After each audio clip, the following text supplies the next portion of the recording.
قل هل أنبئكم بشر من ذلك مثوبة عند الله من لعنه الله وغضب عليه وجعل منهم القردة والخنازير وعبد الطاغوت أولئك شر مكانا وأضل عن سواء السبيل. വീണ്ടും ചോദിക്കുക, നിങ്ങൾ ഇത്തരം കുറ്റങ്ങൾ ചുമത്തുന്നവരെക്കാൾ അള്ളാഹുവിങ്കൽ ദുഷിച്ച കർമ്മഫലത്തിനിരയാകുന്നവരാരെന്ന് ഞാൻ പറഞ്ഞു തരട്ടെയോ? ആരെ അള്ളാഹു ശപിച്ചുവോ, ആരുടെ നേരെ അള്ളാഹു കോപിച്ചുവോ, ആരിൽപ്പെട്ടവരെ അള്ളാഹു മർക്കടന്മാരും പന്നികളുമാക്കിയോ, ആര് താവൂത്തിന് അടിമപ്പെട്ടുവോ, അവരാകുന്നു സ്ഥാനത്താൽ ഏറെ ദുഷിച്ചവർ. നേർവഴിയിൽ നിന്ന് ഏറ്റവും വ്യതിചലിച്ചവരും അവർ തന്നെ. മഗ്ലൂലത്ത് ആവുക അഥവാ കൈ കെട്ടപ്പെടുക എന്ന ശൈലിക്ക് ലുബ്ധനാവുക എന്നാണ് അർത്ഥം.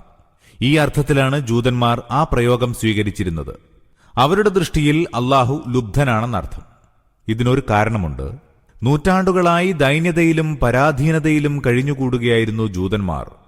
അവരുടെ പൂർവ്വ പ്രതാപം നഷ്ടപ്പെട്ടു. അത് വീണ്ടെടുക്കാൻ ഒരു സാധ്യതയും കാണുന്നില്ല.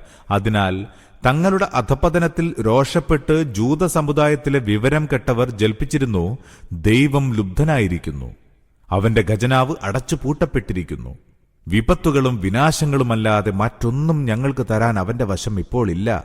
യഹൂദികൾ മാത്രമല്ല, മറ്റു സമുദായങ്ങളിലെ വിഡ്ഢികളും ഇത്തരം ദൈവദോഷങ്ങൾ ജൽപ്പിക്കാറുണ്ട്. വല്ല ആപത്തു നേരിടുമ്പോൾ അതിൽ നിന്ന് പാഠം പഠിച്ച് സ്വന്തം സ്ഥിതി നന്നാക്കി തീർക്കുന്നതിനു പകരം അവർ കോപാകുലരായി ദൈവത്തിനു നേരെ ശകാരം ചൊരിയുന്നു. വാസ്തവത്തിൽ ലോകത്ത് ലുബ്ധിനും സങ്കുചിത മനസ്സിനും കുപ്രസിദ്ധിയാർജിച്ച സമുദായം ഇവരാണ്. ഇത്തരം ധിക്കാരവചനങ്ങൾ ചൊരിഞ്ഞുകൊണ്ടിരിക്കുന്ന ഇവർക്ക് ദൈവകാരുണ്യം പ്രതീക്ഷിക്കാൻ എന്തർഹതയാണുള്ളത്? അവർ അഭിശപ്തരായിരിക്കുന്നു എന്ന് പറഞ്ഞതിന്റെ താൽപര്യം ഇതാണ്. അവന്റെ കാരുണ്യ കടാക്ഷങ്ങളിൽ നിന്ന് ബഹുദൂരം അകറ്റപ്പെടുക എന്നത് മാത്രമാണ് അവരുടെ ഈ നടപടിയുടെ ഫലം. മുഹമ്മദ് നബിക്ക് അവതരിച്ച ദൈവിക വചനങ്ങൾ അവരുടെ സത്യനിഷേധം വർദ്ധിപ്പിക്കാൻ കാരണമായി എന്നതിനർത്ഥം ഇതാണ്. ഈ ഖുർആൻ വചനം കേട്ടിട്ട് അവർ ഒരു പാഠവും പഠിക്കാൻ തയ്യാറാകുന്നില്ല. തങ്ങളുടെ അബദ്ധ നയങ്ങളെയും ദുഷ്പ്രവൃത്തികളെയും പറ്റി ജാഗ്രതയുള്ളവരാകുന്നില്ല. സ്വന്തം സ്ഥിതി നന്നാക്കാൻ ഭാവമില്ല. അധപതനത്തിനുള്ള കാരണങ്ങൾ സൂക്ഷ്മമായി ആരാഞ്ഞ് അവ തിരുത്താനും പരിഹരിക്കാനും ശ്രമിക്കുന്നില്ല. മറിച്ച് അന്ധമായ ഷാഠ്യബുദ്ധി മൂലം സത്യത്തെ എതിർക്കാനും അതിന്റെ പ്രചാരത്തെ തടയാനുമാണ് അവർ പാടുപെടുന്നത്. തങ്ങൾ മറന്നുപോയ ഗുണപാഠങ്ങൾ ഖുർആനിലൂടെ പഠിക്കാൻ അവർ തയ്യാറാകുന്നില്ല. അത് കേൾക്കുമ്പോൾ ശത്രുതയും വിദ്വേഷവും അന്ധമായ പക്ഷപാതവും നിമിത്തം മറ്റുള്ളവരും ശ്രവിക്കരുതെന്ന് വെച്ച് അതിന്റെ മുന്നിൽ വമ്പിച്ച തടസ്സങ്ങൾ വലിച്ചിടുകയാണ് അവർ ചെയ്യുന്നത്. وَإِذَا جَاءُوكُمْ قَالُوا آمَنَّا وَقَدْ دَخَلُوا بِالْكُفْرِ وَهُمْ قَدْ خَرَجُوا بِهِ وَاللَّهُ أَعْلَمُ بِمَا كَانُوا يَكْتُمُونَ. അവർ നിങ്ങളെ സമീപിക്കുമ്പോൾ ഞങ്ങൾ വിശ്വസിച്ചിരിക്കുന്നു എന്ന് പറയുന്നു. അവരോ നിഷേധത്തോടെ വരികയും നിഷേധത്തോടെ തന്നെ തിരിച്ചു പോവുകയും ചെയ്തിരിക്കുന്നു. അവരുടെ മനസ്സുകളിൽ മറച്ചുവെച്ചതെന്തെന്ന് അള്ളാഹുവിന് നന്നായി അറിയാം. ബൈബിൾ ആവർത്തന പുസ്തകത്തിലെ 28-ാം അധ്യായത്തിലും ലേവ്യ പുസ്തകത്തിലെ 26-ാം അധ്യായത്തിലും മൂസാ നബിയുടെ ഒരു പ്രഭാഷണം ഉദ്ധരിച്ചിട്ടുണ്ട്. അതിൽ അദ്ദേഹം ഇസ്രായേല്യരെ സവിസ്തരം അറിയിച്ചതിന്റെ ചുരുക്കമാണ് ഈ സൂക്തത്തിൽ. ദൈവത്തിന്റെ സകല കൽപ്പനകളും പ്രമാണിച്ചു നടക്കുകയാണെങ്കിൽ ധാരാളം അനുഗ്രഹങ്ങളും കാരുണ്യങ്ങളും നൽകപ്പെടും. മറിച്ച് ദൈവിക ഗ്രന്ഥം പുറകോട്ട് വലിച്ചെറിഞ്ഞ് ധിക്കാരനയം സ്വീകരിച്ചാൽ വിപത്തുക്കളും വിനാശങ്ങളുമാണ് നേരിടേണ്ടി വരിക. ഇതാണ് അവിടെ പ്രതിപാദിച്ചിട്ടുള്ളത്. മൂസാ നബിയുടെ ആ പ്രഭാഷണം ഖുർആനിലെ ഈ വാക്യത്തിന്റെ ഏറ്റവും നല്ല വിശദീകരണമാണ്. وَتَرَى كَثِيرًا مِّنْهُمْ يُسَارِعُونَ فِي الْإِثْمِ وَالْعُدْوَانِ وَأَكْلِهِمُ السُّحْتَ لَبِئْسَ مَا كَانُوا يَعْمَلُونَ. അവരിലധികം ആളുകളും അക്രമങ്ങളിലും അധർമ്മങ്ങളിലും സ്വോത്സാഹം വിഹരിക്കുന്നതായും നിഷിദ്ധ സമ്പത്ത് തിന്നുന്നതായും നീ കാണുന്നുണ്ടല്ലോ. അവർ ചെയ്തുകൊണ്ടിരിക്കുന്നതെല്ലാം തീരെ ദുഷിച്ചതു തന്നെ. തൗറാത്തും ഇഞ്ചീലും സ്ഥാപിക്കുക എന്നാൽ അവയെ ആത്മാർത്ഥമായും സത്യസന്ധമായും ജീവിത ഭരണഘടനയായി അംഗീകരിക്കുകയും നടപ്പിലാക്കുകയും ചെയ്യുക എന്ന് സാരം. ഇവിടെ ഒരു സംഗതി പ്രത്യേകം ഗ്രഹിച്ചിരിക്കേണ്ടതുണ്ട്. ഇന്നത്തെ ബൈബിളിൽ ജൂതരും ക്രിസ്ത്യാനികളുമായ എഴുത്തുകാർ സ്വന്തം വക എഴുതിപ്പിടിപ്പിച്ച വചനങ്ങളും ദൈവത്തിന്റെയോ ഈസ, മൂസ മുതലായ പ്രവാചകന്മാരുടെയോ അരുളപ്പാടുകളായി ഉദ്ധരിക്കപ്പെട്ട വചനങ്ങളും കൂടിക്കുഴഞ്ഞു കിടക്കുകയാണ്. പക്ഷേ രണ്ടാമത് പറഞ്ഞ ഭാഗം യഹോവയായ ദൈവം അരുളി ചെയ്തതെന്തെന്നാൽ എന്നോ ഇന്ന പ്രവാചകൻ പറഞ്ഞതെന്തെന്നാൽ എന്നോ ഉള്ള വാക്കുകൾ കൊണ്ട് വ്യക്തമാക്കിയിരിക്കുന്നു. ഈ ഭാഗത്തെ മാത്രം എടുത്തു പരിശോധിക്കുന്ന പക്ഷം വിശുദ്ധ ഖുർആൻ അവതരിപ്പിച്ച ആശയങ്ങളുമായി അതിന് വലിയ പൊരുത്തക്കേടൊന്നും കാണുകയില്ല. പരിഭാഷകന്മാരുടെയും പകർപ്പെഴുത്തുകാരുടെയും വ്യാഖ്യാതാക്കളുടെയും കൈകടത്തലിൽ നിന്നും ഉദ്ധരിക്കുന്നവരുടെ അബദ്ധങ്ങളിൽ നിന്നും അവ തികച്ചും സുരക്ഷിതമെന്ന് പറഞ്ഞുകൂടാ. എങ്കിലും പ്രസ്തുത ഭാഗത്ത് നിർമ്മലവും പരിശുദ്ധവുമായ തൗഹീദിലേക്കുള്ള ക്ഷണമാണുള്ളതെന്ന് ഒറ്റ നോട്ടത്തിൽ തന്നെ മനസ്സിലാക്കാവുന്നതാണ്. ഖുർആന്റെ ഏകദൈവത്വവും ഖുർആൻ ഉന്നയിച്ച ആദർശ വിശ്വാസങ്ങളും ജീവിതപാതയും തന്നെയാണ് അതും ചൂണ്ടിക്കാണിക്കുന്നത്. ജൂതരും ക്രിസ്ത്യാനികളും തങ്ങളുടെ വേദപുസ്തകങ്ങളിൽ ദൈവത്തിന്റെയും പ്രവാചകന്മാരുടെയും അരുളപ്പാടുകളായി ഉദ്ധരിക്കപ്പെട്ട ഭാഗം സത്യസന്ധമായും ആത്മാർത്ഥമായും അവലംബിക്കുന്ന പക്ഷം അന്ത്യപ്രവാചകനും വിശുദ്ധ ഖുർആനും കൊണ്ടുവന്നിരിക്കുന്ന മാർഗം അടിസ്ഥാനപരമായി മറ്റൊന്നല്ലെന്നും അവർക്ക് മനസ്സിലാക്കാമായിരുന്നു. മാത്രമല്ല, നേരത്തെ തങ്ങൾ ആചരിച്ചു വരുന്ന അതേ ദീനാണിതെന്ന് നിഷ്പ്രയാസം ബോധ്യപ്പെടുമായിരുന്നു. ആ നിലയ്ക്ക് അന്ത്യപ്രവാചകനെ പിന്തുടരുക വഴി ഒരു മതപരിവർത്തനത്തിന്റെയോ പുതിയ മതം സ്വീകരിക്കുന്നതിന്റെയോ പ്രശ്നമേ ഉത്ഭവിക്കുന്നില്ല. മറിച്ച് തങ്ങൾ അവലംബിച്ചു വരുന്ന മാർഗത്തിൽ തിരുമേനിയെ അനുഗമിച്ച് മുന്നോട്ടു പോവുക മാത്രമേ വേണ്ടിയിരുന്നുള്ളൂ. ഈ ശാസനം അവരുടെ ധിക്കാരവും നിഷേധവും വർദ്ധിക്കുമെന്ന് തീർച്ചയാക്കുന്നു എന്ന വാക്യത്തിലൂടെ ചൂണ്ടിക്കാണിക്കുന്നത് ഇതാണ്. വാക്ക് ശ്രദ്ധിച്ചു കേട്ട് ശാന്തമനസ്കരായി ചിന്തിച്ച് യാഥാർത്ഥ്യം ഗ്രഹിക്കുന്നതിന് പകരം അന്ധമായ വിരോധം മൂലം കൂടുതൽ കഠിനമായ എതിർപ്പിന് മുതിരുകയാണ് അവർ ചെയ്തത്. لولا ينهاهم الربانيون والأحبار عن قولهم الإثم وأكلهم السحت لبئس ما كانوا يصنعون.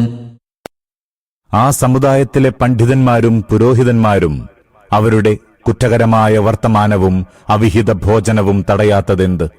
തീർച്ചയായും വളരെ മോശപ്പെട്ട ജീവിതരേഖയാണ് അവർ തയ്യാറാക്കിക്കൊണ്ടിരിക്കുന്നത്.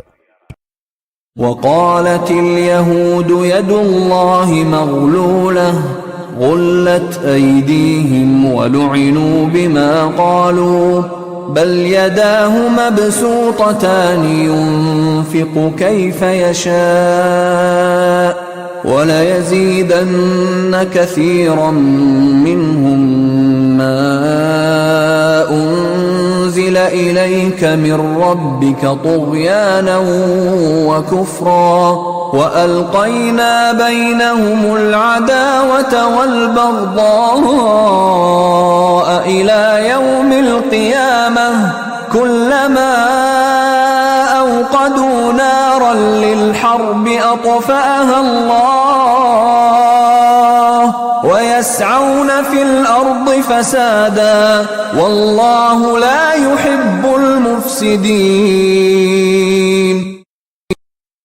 അള്ളാഹുവിന്റെ കൈ കെട്ടപ്പെട്ടിരിക്കുന്നു എന്ന് ജൂതന്മാർ പറയുന്നു. കെട്ടപ്പെട്ടിരിക്കുന്നത് അവരുടെ കരങ്ങളാകുന്നു. ഇത്തരം വിടുവായത്തത്തിന്റെ പേരിൽ അവർ അഭിശപ്തരായിരിക്കുന്നു. അള്ളാഹുവിന്റെ കരങ്ങളോ പ്രവിശാലമായി വിടർത്തപ്പെട്ടതാകുന്നു.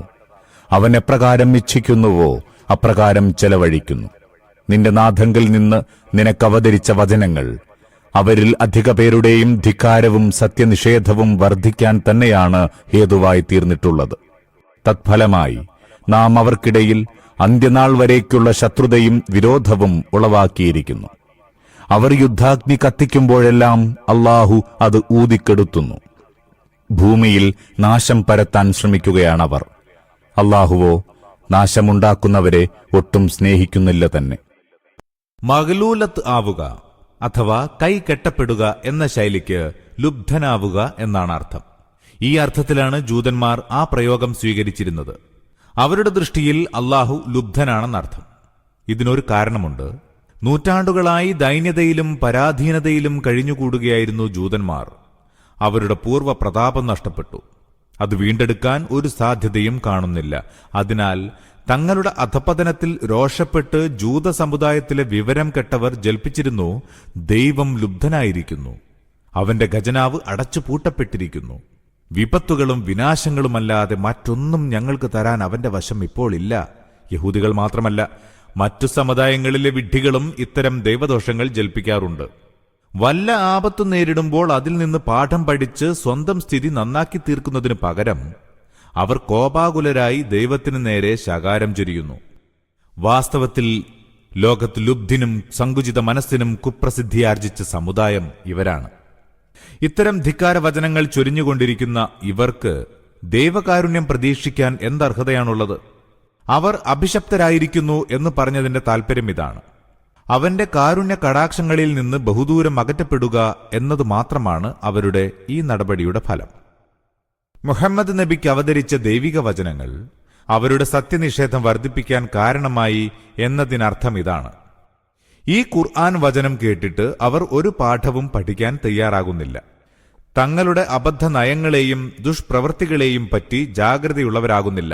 സ്വന്തം സ്ഥിതി നന്നാക്കാൻ ഭാവമില്ല. അധപതനത്തിനുള്ള കാരണങ്ങൾ സൂക്ഷ്മമായി ആരാഞ്ഞ് അവ തിരുത്താനും പരിഹരിക്കാനും ശ്രമിക്കുന്നില്ല. മറിച്ച് അന്ധമായ ഷാഢ്യബുദ്ധി മൂലം സത്യത്തെ എതിർക്കാനും അതിന്റെ പ്രചാരത്തെ തടയാനുമാണ് അവർ പാടുപെടുന്നത്.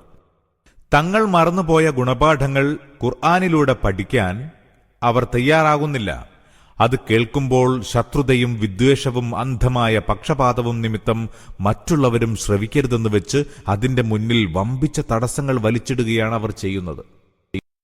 ولو أن أهل الكتاب آمنوا واتقوا لكفرنا عنهم